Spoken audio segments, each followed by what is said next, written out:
Well, I'm sitting down with another amazing forklift dealer out of Minnesota. This is Nick from Forklifts of Minnesota. We're here at Clark booth at MODEX 2026. Hey, how are you? Doing good. Yeah, it's a lot of people here, a lot of energy. It's great to be here. When did you get in? Earlier this morning. So Okay. been wandering around the show for 3-4 hours, and yeah, a lot of people here. Well, your reputation precedes you. I had already been told, like, you got to meet the guys from Forklifts of Minnesota. Amazing people, amazing customer service. So before I get to what's the magic behind that, because that doesn't happen by accident, what's your role in the organization? What do you do day to day? Yeah, so I spent most of my time running our rental department as rental manager. Recently, I've switched to business operations and then focusing more on the whole business and not just rental.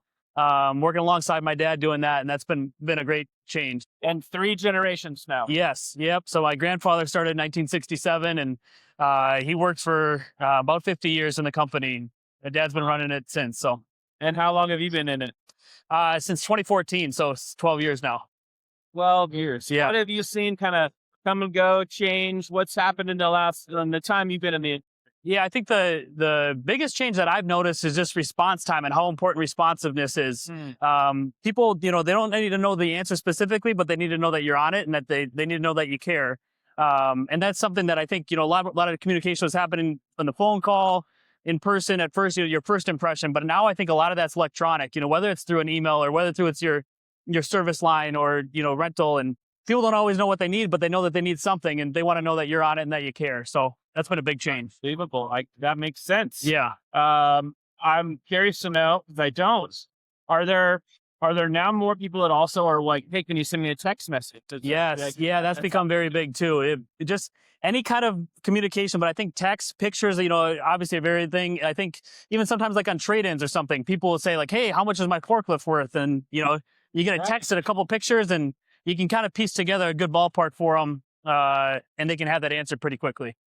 So with the reputation that you have, like I say this quite a bit, excellence doesn't happen by accident, right?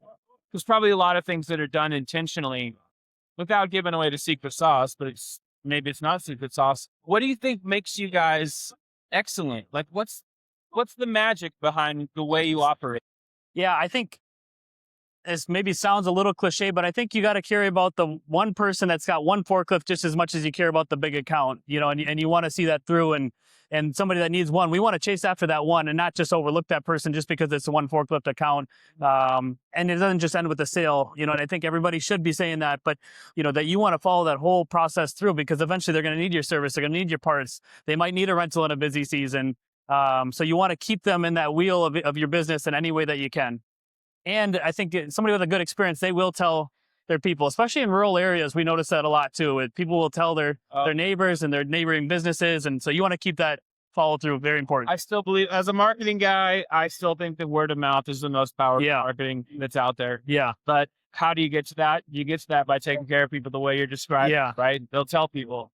And that oftentimes is literally the best thing you could have is somebody tell you that they've had a great experience. They were treated as important as some giant account. Yeah. You've been in the industry a long time, 3 generations.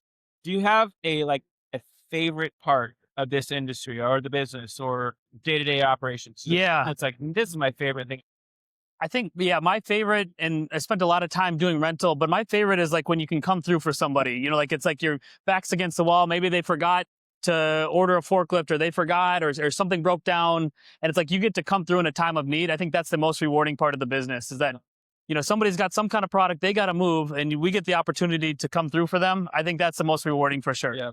Do you have a current favorite Clark model? I'm really excited about the Renegade. We haven't seen any yet, but I'm really excited about that. Yeah.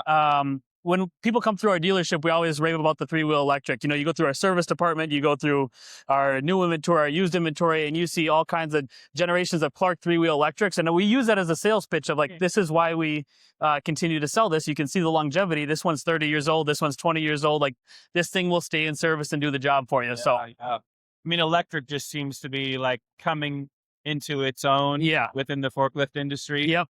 I talk to a lot of people that are so excited about where lithium ion is now and how you can have that and manage that in the fleet so much differently than the previous generation. Yeah. Electric. You end up having a lot of conversations like that with Yes. people too. Yes. Yeah. People are very eager about electric. And I think too, just the lithium, you can feel that's like right on the edge of really taking off too. Yeah, Yeah. for sure.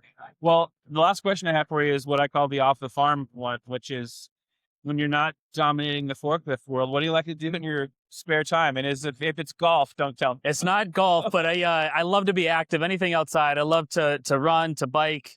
We get some pretty nasty winters, but anything I can do to be outside and be active, I'd love to do so. Yeah, I love that. That's awesome. Nick, thanks for the time. I really appreciate it. Yeah, thank you. Appreciate being here.